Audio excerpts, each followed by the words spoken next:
Ladies and gentlemen, welcome to Streamer News. Suddenly my frame rate tanked for no reason. That was weird. Question mark. Alright, so today it's going to be a weird show. I've been recovering from sickness. I apparently did not get the CES flu. I just had a sinus infection that I've had that basically started as soon as I got to CES. And up until literally yesterday, I had insanely hurting and burning throat, and I was really afraid I wouldn't be able to do this, but by last night, the throat was gone. So, heck yeah, good to go. And now I just can't stop blowing my nose. It keeps running. So, it's going to be a weird stream. You might get pretty familiar with my BRB screen, as I don't want to just keep streaming myself blowing my nose. And I can't figure out why my stream keeps dropping 20 frames at a time every few minutes. This is what happens when I haven't ran my stream in over a month. But welcome to Streamer News. It's been literally a month and 4 days since my last episode of Streamer News.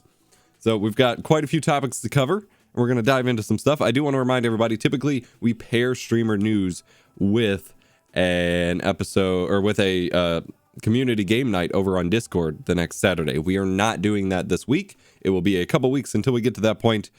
So just forewarned there.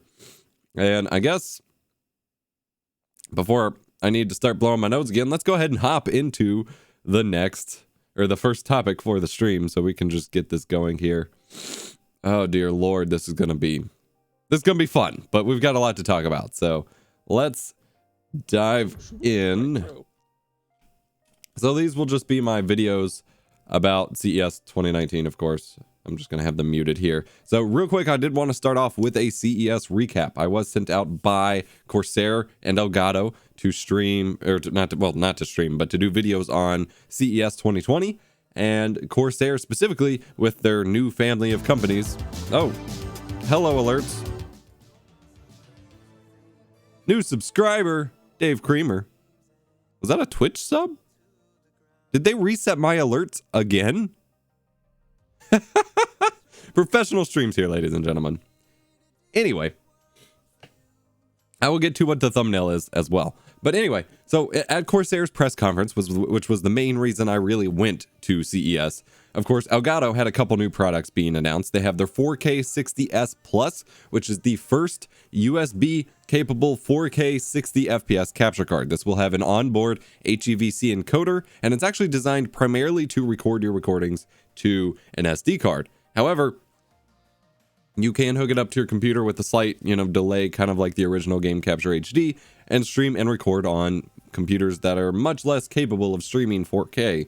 And it's to really make 4K HDR live streaming a lot more accessible than the 4K 60 Pro, the Live Gamer 4K, the other 4K options really allow for you to do.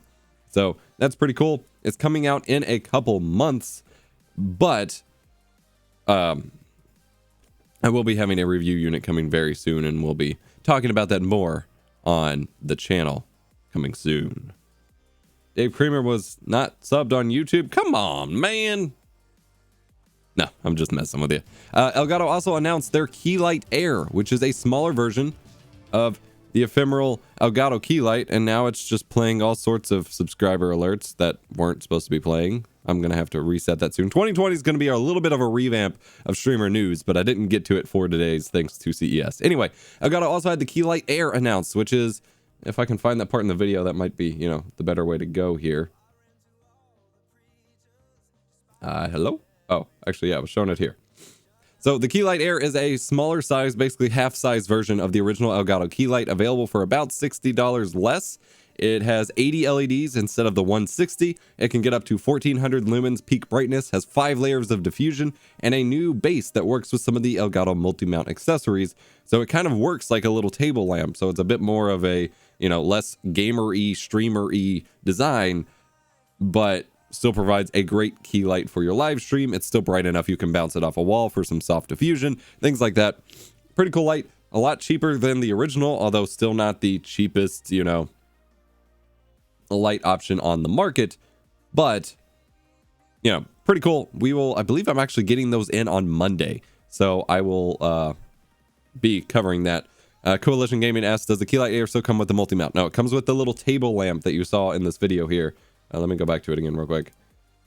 This little like lamp like design. So it has a little stand that sits on your table, and then it goes up into an adjustable arm, and then it does have an Elgato multi-mount end. So if you have the Flex arm kit or something and you want to expand it, reposition it a little bit better, you can go with that, but it does not clamp to your desk. Yeah, you can take the ball head off. And then the stand itself also has little markings on it, so you can get the height of two different or multiple key lights together, going kind of, you know, exact on terms of height and positioning and things like that. The key light's pretty cool. Again, it's a little bit pricey, but for, you know, what it is, it's not actually all that expensive. People just look at it and then look at like $20 Amazon lights, and they're just kind of like, oh, I can put a napkin over this and it's fine. And it's not at all the same thing. I'm gonna hide my camera real quick. Blow my nose. I'm sorry. I knew this was coming.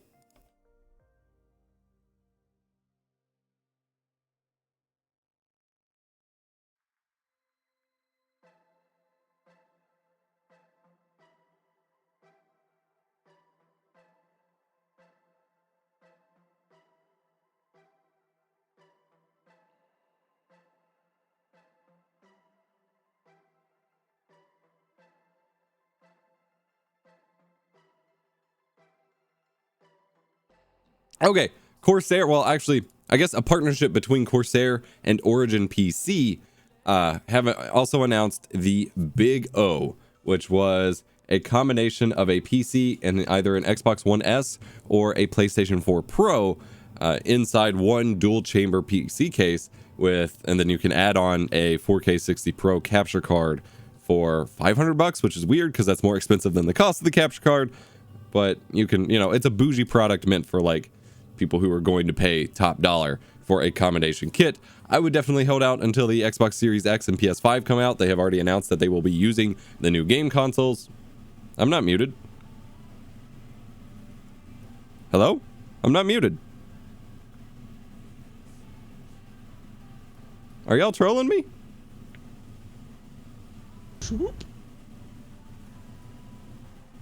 Can you hear me now? Is this really that broken? Hang on, I'm playing it back. We were going to pay top dollar for a combination kit. It is not muted. I'm playing back the preview. Y'all are messing with me. Oh, y'all must be really far behind. There must be a real big delay on this live stream. That's hilarious. Okay, my bad.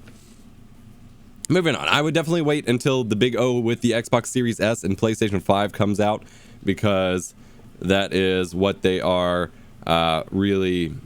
Like, they announced that they will be supporting the new consoles, and those consoles are literally about to come out. But still a pretty cool concept. I definitely would prefer the big combination with all 4 consoles in it, but they wanted something more reasonable that, you know, real people could buy. Will they run into issues with Microsoft or Sony? No. They shouldn't run into any issues. Someone actually asked that at the press conference, and they said it's fine.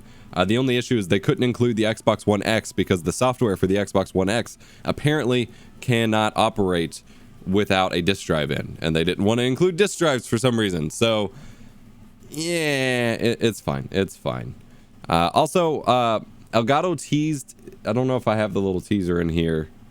Did I include it? Yeah. Elgato teased Project Wave, which is a USB microphone that has some other cool features built in, such as mixing and things like that. I can't talk about it too much in detail, but I have seen it. I have touched it personally, even though they're not actually announcing it yet. It's pretty cool. It's definitely a unique concept that I think really meets the needs of streamers, but I don't know. We'll see how the market takes to it. I think I will get to review it pretty early, and so I am very much looking forward to seeing what the response is, because I am excited for it. It's not something I would directly slot into my workflow because I already have a microphone, you know, audio setup. But I think a lot of people who see, you know, my setup and they're like, what do you use? And I'm like, I've got this, I've got this, I've got this, I've got this. And that's completely like a turnoff to them. I think this is really going to make those people happy. Is that the light dome behind you or a giant egg? That is the aperture lantern back there. I was shooting some videos over here, so I didn't have time to move it out of the way. No, Crochet Dude, you're totally awesome. But yeah, lots of streaming products announced. Obviously, Corsair picked up Scuff, and at the press conference, I actually got my own Scuff controller. Unfortunately, it's not the one with the digital triggers, and so hopefully I can get one of those as well. And then Corsair also announced that their K95 keyboards, including the new K95 XT, will work with the Elgato Stream Deck now. So their little S keys or G keys will actually, work as Stream Deck buttons, which is really freaking sick. Gambit says their 4K60S Plus, it's not a Pro, capture card is pretty cool for specific use cases. Yeah, I actually use a $1,000 Atomos Ninja Inferno, which records to ProRes and SSDs for screen captures and certain video captures, that doesn't use a computer. And that is much more expensive and much more tedious and of a burden to use because the ProRes files are so lossless basically, whereas this records, as you can see here, to an SD card. There are a lot of situations where I just want to record something real quick without setting up a whole capture PC. It's going to be a great use case. Moving on to non-Corsair Elgato news. Of course, there was the AMD 64-core processor, which I sort of talked about in this video. I don't have any footage of it because I didn't actually make it to the press conference for that, but AMD did announce their 64-core 3990X and actually detail it a bit. They had teased it when Threadripper launched. Specifically for streamers though, it's not going to be something that a dedicated streaming PC or even a single gaming streaming PC setup would really take advantage of. It's not something, I even tested streaming at 32 cores versus 24 cores. There wasn't really much of a trade-off. I would love to test the 64 core for 4K encoding. But beyond that, and I don't even think it'll be great for that, there's not a whole lot of direct use. However, you will see a lot of big productions where you're doing multiple encodes at once, utilizing something like the 64 core, because you can get so many encode sessions happening at once for either, compressing multiple streams at once if you're recording an entire LAN party at once, or streaming multiple different directions. There's a lot of scalability of streaming that will happen on the 64 core versus a single target game streaming setup. So I'm very, very excited for that. Now, Coalition, something I actually requested about the K95 is the big reason that Terran from Linus Tech Tips is big on the K95 keyboard is because of its ability to basically you can take their software and remap any key on the keyboard basically as a macro key. And so what I proposed to them was at some point make it to where you could hook up a separate K95 and turn the entire keyboard into a 108 or 99 key stream deck, basically. Pretty cool. We'll see if they do it. Maybe not. That's definitely a niche use case from what they're wanting to work on at first, but pretty cool regardless. Next up is... Oh, this was the video with the Canon stuff. So next up, Canon was actually teasing their EOS M200, which actually released apparently back in September or October, but it is a mirrorless camera from them. So it's their EOS M mount, but a mirrorless camera from Canon with clean HDMI out and the ability to run off of sustained power with a dummy battery. This was directly built as something targeted for streamers. And what I didn't realize at the time, I thought this was just a pseudo fake setup. But this guy was actually streaming live on the fly, which kind of sucks because you can see the gameplay was super choppy, but whatever. But he was actually streaming there, so I was totally interrupting this dude's stream. So I'm super glad he was cooperative about that because I didn't realize that at the time. But they have a dedicated camera with dual pixel autofocus and clean HDMI out for live streaming. People have been wanting that from Canon forever. It is fairly expensive compared to a used A5100, which you can get for $350 with a kit lens. So I do hope I get to get one in the studio and review it because it would be pretty cool. But it's also great to see that Canon realizes, because this was at their show booth, in the big convention hall, they wanted people to see it as a streamer's product. So that means they're finally taking off the blinders and paying attention, which I can appreciate. I did also real quick want to shout out as we end the CES talk. I did a video touring our little mobile streaming setup for CES, where we streamed the Talking Heads show with Steve Jeff from Craft Computing and Jason from Bite My Bits. And, you know, we had 2 pencil condenser microphones, a laptop, and the Sound Blaster K3 Plus, as well as the Zcam E2, which I finally got to check out. Pretty stoked for that video. Go check it out. It did not get a lot of attention. I uploaded it kind of at a weird time, but it's a pretty cool setup, and I want to do more setup tours like this in the future. And I think I might have some things slated for 2020 that you might be excited for. So stay tuned for that. A couple other things that were announced at CES. There was a lot more emphasis on studio hardware, so NVIDIA RTX Studio laptops and desktops, things like that, which is cool for creators, and I talked about that a lot in my CES coverage, but it's also really cool for streamers, because if you have an RTX graphics card, you have a high-end processor, you have something slick and ready to go, you can actually do some pretty hefty live streaming. So I'm in talks with a couple different companies trying to nail down the right one that really wants to work together so we can start talking about laptops on this channel, because I've barely talked about laptops ever in videos on this channel, and it's something I want to get into. So we'll see how that goes. I'm excited to see where those discussions go. But, you know, when I'm not doing game benchmarking and things like that, and a lot of companies don't want to send keeper units, we'll see. There was another thing that I did not actually get to take a look at. That was the Mevo Start. And this is apparently an all-in-one solution for live streaming. It is a 1080p camera with a 3.5 millimeter audio port, and it has 4+ hours of battery life, 30 FPS, and can live stream from itself up to Periscope, Twitter, Facebook, YouTube, Vimeo, RTMP, dedicated streams, and things like that, all within this tiny little package. It was on the show floor. Unfortunately, my time on the show floor was fairly limited and I did not find it.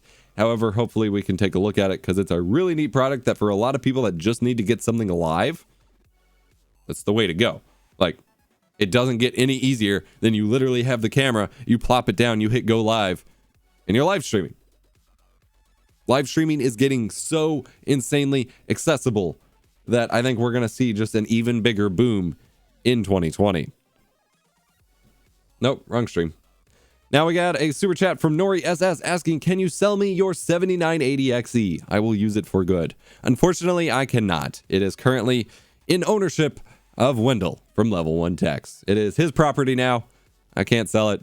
I wouldn't have sold it anyway. I just wanted to keep using it as hardware, but we're working about, you know, on something involving that. So you'll hear more about that. Lord Picasso says Harris Heller from Alpha Gaming was also there at CES. He was talking about a teaser from Elgato. He said he was 100% sure it was a mic. We talked about that a minute ago. He saw the teaser. I held the actual product. I've used it. I touched it. I saw everything. It's pretty cool. And one's arriving at my door very shortly. I can't talk about it for a few weeks probably, or maybe even a couple months.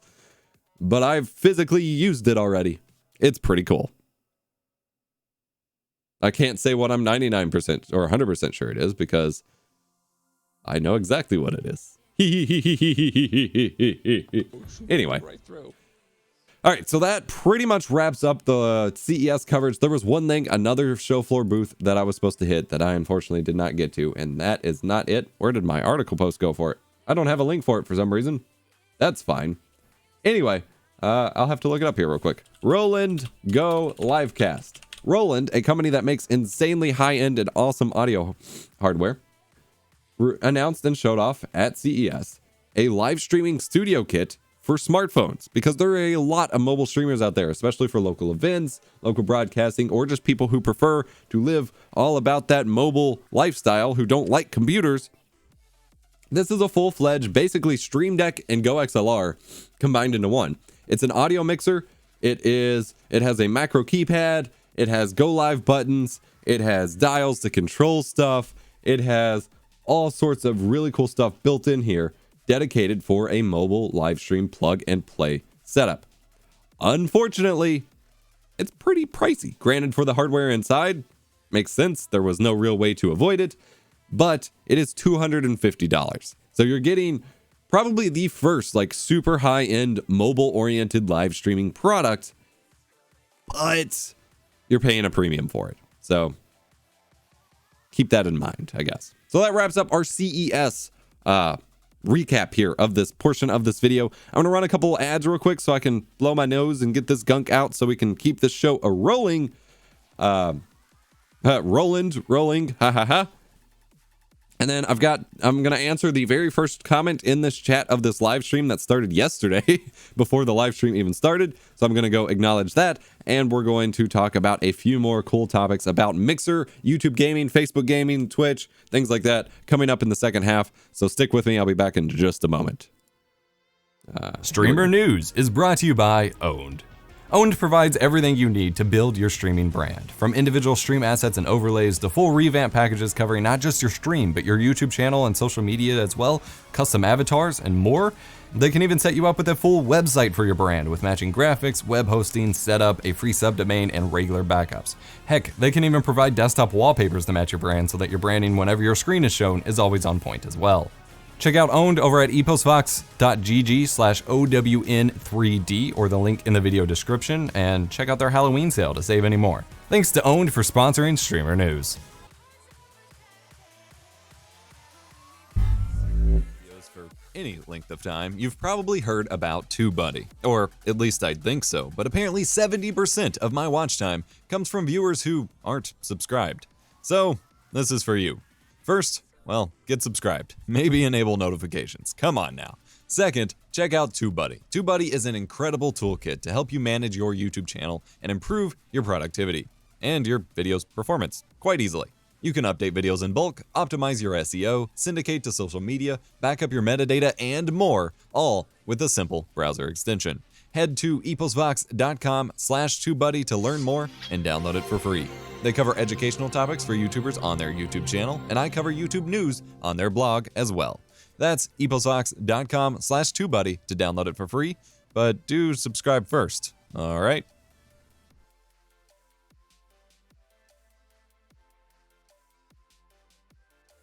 Alrighty, and I did want to remind you, typically we do an unboxing segment on this part of Streamer News. However, I don't have anything to show off today, not from companies nor you. However, if you want to send stuff in for me to show off and check out, be it a product or just, something cool you want to have shown, you can send over to P.O. Box 459, Jeffersonville, Indiana. 47131 is the zip code. I always say that wrong. And then eposvox.com/wishlist is my Amazon wishlist, which has things for work and play for the retro room, things like that. We will have a baby registry list coming in March. We are waiting until after the baby showers, so that way, no one competes with actual baby shower stuff. And I will be right back in just a moment. I still gotta keep pushing this nose stuff.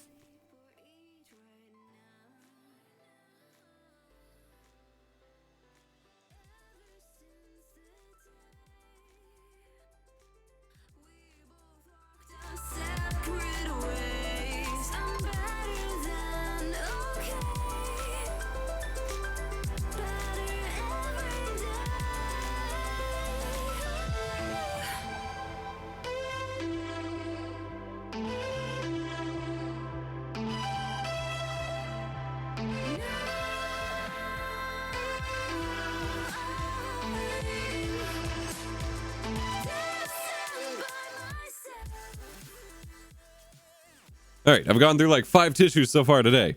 We had another super chat. Thank you, you're too kind. From Nori SS. BTW, congrats on your baby making abilities. Thank you, I guess. I wanted to acknowledge, Gambit says, wanted to take a minute to thank yourself, Harris Heller, and Steggy from Elgato for convincing me to get the A5100. Of course, you're welcome. Great camera, especially starter camera for streaming and things like that.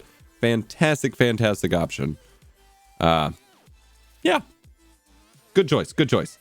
Someone wanted to ask if I was to define streaming, how would you explain it to them? I don't really think that's something that needs defining. Like, we've had, if they don't know what streaming is, just call it broadcasting. We've had live broadcasts for 100 years on this planet. So I don't think that's something people really need. I have a Nikon 7500. Can I bypass the 29 minutes record time? I would see if it actually physically turns off at 29 minutes, because a lot of the Nikon cams do. If not, it should be fine over HDMI out. Nikon's a weird brand that just completely disables the camera after that point. No other brand does that. Getting ready to take your 5-hour OBS course. Is it still relevant? 100%. 100%. And I have an XSplit one coming very soon, so get subscribed and whatever. All right, let's talk about the last round of topics here in the second half of the show, one of which I'm actually acknowledging and addressing a comment from LLimit, or LLIMIT, who said in chat, as soon as I made the live event live for, yesterday for today, he said, I really just want a simple plug and play webcam that has the same sensor as we have in most phone cameras. Unfortunately, it's not that simple. In fact, you may notice, if you pay attention, phone camera updates actually come in line with phone processor updates. The camera cannot be upgraded in a phone by much until they have an upgraded processor, because the camera on the phone is directly tied into the processor on the phone. Every camera out there, be it a webcam, a DSLR, a video camera, they all have their onboard computers and processors that are dedicated to processing the image, deburring the sensor, doing a whole lot of stuff to it, and you can't simply pipe that over USB or something like that to your computer to handle. It just does not work that way. So there always has to be some sort of onboard processor, be it an ASIC, an FPGA, something like that, that handles all of the sensor data and translates it into a YUI2, MJPEG, H.264, some sort of stream for your computer to then decode and work with. So that is the reason, especially the cheap ones, why the webcams, suck so bad, is that there's not a real way for that to happen. So unfortunately, your option is just a real camera. Hardline says there are plenty of cameras turn off live view automatically to prevent overheating. Yeah, overheating doesn't usually happen over HDMI out, though. Even with the Sony cameras, which are notorious for overheating, they don't do so over HDMI out. They simply do so when recording either to the SD card or when a battery is plugged in. Those are the two overheating elements, the SD writer and the battery itself. The same A6500, A5100, pretty much all the Sony cams that overheat if you're recording internally, slap in a dummy battery and plug it into HDMI, it'll go for weeks. I've left mine on for weeks. It never overheats, but it only lasts like 45 minutes recording continuously before it overheats. Just a note there. All right, we have a few more topics here. If I switch on over and do my job, I'm not on the right topic anyway. Oh yeah, Windows 7 has reached end of life. This means that it is no longer getting security updates, and all of the people using dedicated streaming rigs on Windows 7, because they don't get automatic updates or automatic check your front door. What does that mean? We just had a $5 donation that said check your front door. I get the feeling I don't want to. Question mark. That was a little weird. Thank you for the $5. If you're at my front door, I'm not going to answer it right now. Anyway, I'm going to turn my music down a bit. I don't know if you guys can even hear it. Anyway, a lot of people were still using Windows 7 as dedicated streaming rigs and kind of servers in a sense, because there weren't the forced automatic updates. It was a lot more stable in a sense, but now you're going to start getting all of those automatic pop-ups and things like that saying you need to move to Windows 10. So just keep that in mind. There's a bunch of articles about what you can do to migrate over and what your options are, but at this point, I think I want to do a video on it. I wish I had it ready for the end of life date, but I want to do a video on just how bad of an experience Windows 7 is in many ways compared to Windows 10. Like, there are a lot of performance things in Windows 10 that just blows Windows 7 out of the water. And honestly, it's so dated that I don't know. I can't imagine still using it anymore. Next topic, I'm sorry, I gotta blow my nose real quick.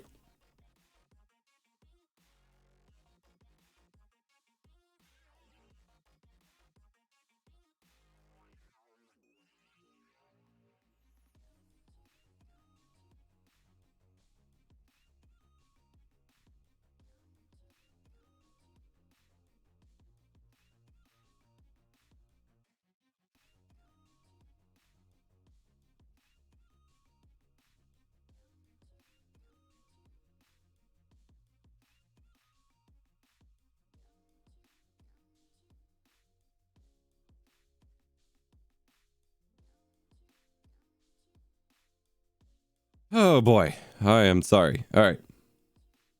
I am checking one thing real quick. I just got to check on that donation again. That was a weird one. Yeah, that was through Streamlabs. All right. Whatever, dude. That was weird.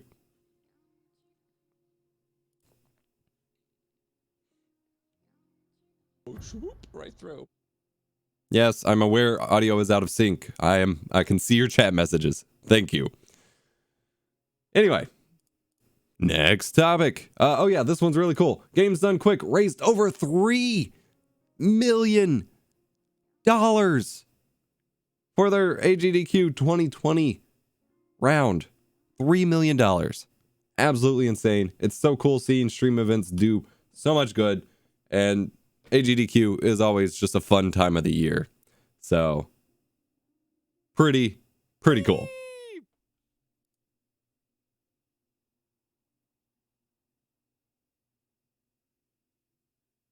No, Enzo. No. No. Anyway, all right. So here's something I wanted to talk about. A lot of people have been talking about this. StreamElements partnered with Arsenal GG have have introduced or released their State of the Stream. They do this every quarter-ish, or at least biannually. State of the Stream for quarter 4 of 2019, which goes over all the statistics of the streaming platforms, top streamers, excuse me, things like that. Twitch is, of course, still number 1. However, Facebook Gaming is number 3. They actually saw a growth of 210% in terms of actual market share. Oh my God, I'm so sorry. 210% growth in overall market share. They have 4 times the viewers of Mixer, but the least number of streamers of any platform. So we talk about how Twitch and Mixer start to have similar numbers of streamers. Like Mixer suddenly has a ton of streamers, but they haven't really grown in viewers. Facebook has been growing in viewers and it hasn't really grown in streamers quite as much, which means there is a lot more viewers per streamer on Facebook, which is insane.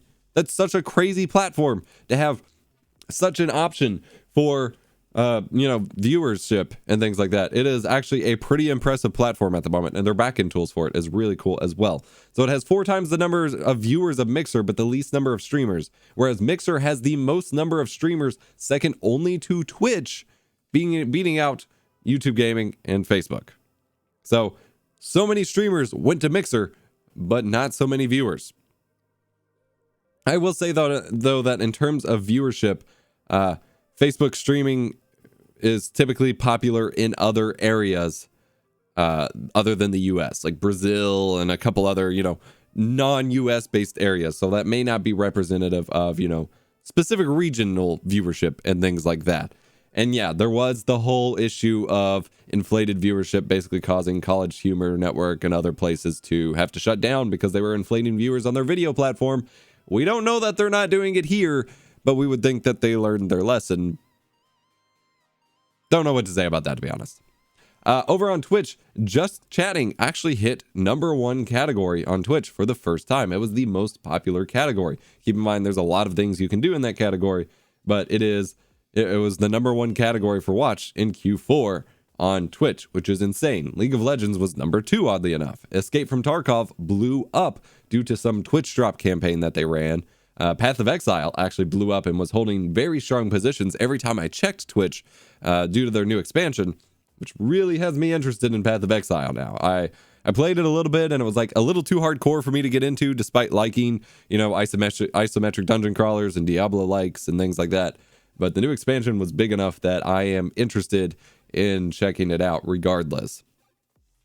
Also, now ASMR is quite the growing Twitch platform, which is, I feel like, not something I would want to watch live just because there's more potential for bad sounds to happen or something like that. But maybe that's just me.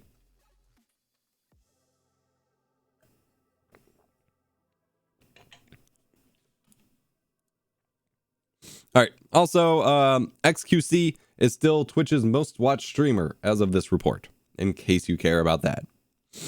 All right.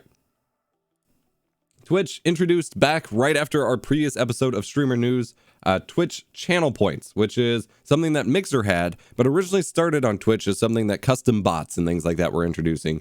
And basically it's based on viewership and actions on the channel. The more you watch and the more you participate, the more points or experience or whatever you want to call it, you can earn, so you can level up and just, gets viewers more engaged to earn some sort of seniority rank on your channel to kind of, just more engagement opportunities or reasons to inspire viewers to stick around and to chat it up and things like that. So it's cool to see Twitch implementing this. But then following that, this month, they launched the Hype Train, which is something that, again, started on Twitch as something custom bots and things were written to implement in terms of like overlays and stuff like that. And you can still, of course, use your own custom hype trains, but this one actually shows up here in chat, and it is triggered by like 10 or more actions of subs, bits, things like that happening at once. And so, it can build up the hype train, and then that encourages viewers to keep donating or subbing or doing bits or whatever to just kind of keep it going. Just another goofy little engagement thing to make streams more interactive and keep viewers sticking around, which I can always appreciate. Last topic here for today, and then I really do need to go on and run because I'm struggling to keep it all in my nose, so to speak, as gross as that might be to say. I will answer some questions at the end. DLive, which is a blockchain-based live streaming platform. Blockchain being the whole decentralized networking concept. It is supposed to be a decentralized Twitch alternative, a streaming site. And when I was looking at the quality of the streams was actually pretty decent considering everything. They are moving from their... I believe it was called Lion or Leon, Lino, from the Lino blockchain system. I do not get involved in blockchain stuff, so I'm gonna sound like an idiot a little bit here. ASMR Tarkov Legends, yes. They're moving from their Lino blockchain system into the BitTorrent network and using BitTorrent's Tron blockchain system, and BitTorrent's just absorbing the previous one. And this will allow them to utilize more of BitTorrent systems and services to make it truly decentralized, because apparently due to like storage reasons or whatever, DLive wasn't truly decentralized already. But they'll get more features, more backbone, more decentralized options, and users of BitTorrent already, because this is different than the BitTorrent protocol. This is a dedicated company called BitTorrent that does its own stuff that started with torrenting, of course. Those users will gain a lot, access to DLive's services and things like that as well. So pretty cool to see that DLive's kind of getting a little bit more of some legitimacy on the streaming scene. So we'll have to keep an eye on it. I've never really looked into it because I see all this decentralized YouTube, decentralized Twitch things, and I'm just like, I don't want to go where all the white supremacists and the people who get kicked off of YouTube and the crazy conspiracy theory people are. That's not somewhere I can recommend my content to go, because that's usually what those sites look like. But it's starting to get some legitimacy, so I might check it out at some point. Going through chat here real quick here, we're going to wrap up the stream really quickly just so I don't gross you all out too much. I apologize. I am quite sick. My stream deck stopped working. I am not switching scenes. Hello? Did my OBS... What is happening?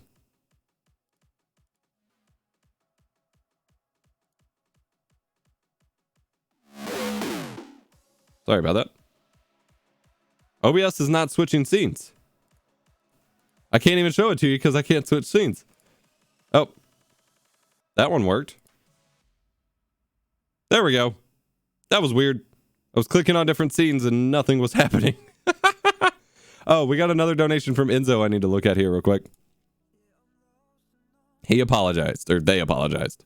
Okay. All good. All right, so going through chat real quick, just wanted to acknowledge a couple things. Is Facebook best for IRL streaming or gaming? Honestly, I don't know. The quality hasn't been great overall. Gaming is what's taking off. All of those numbers about Facebook was about Facebook gaming specifically. So that's interesting to note. 3900X is definitely pretty overkill for a dedicated streaming PC, but you would definitely, have lots of room. So go for it. It's going to be great. Hey, I like your show. Keep up the good work. Thank you. Do you use each channel individually without the inputs being heard? Pan signature M212. I moved that out of my setup. I'm just using the excuse me, I'm just using the Go XLR now. But there is no way to do it without just panning it and splitting off the manual, channels, mono channels. Were there any new EFM lenses? I don't think so. I didn't see them talk about it, but there could have been. Slow is totally fine to run. It's just not something I recommend. Like, I wouldn't do it. But 3900X can definitely do 1080p slow as... 3900X can definitely do 1080p 60 slow as a dedicated streaming PC. Just... I didn't conflate it to being for white supremacists. Okay, so Weirdo is talking about me talking about DLive. So here's the thing. All of those alternative YouTube platforms and streaming platforms, that is the first thing you see when you get to them. Be it, I forgot the name of them, BitChute, DLive, or DTube.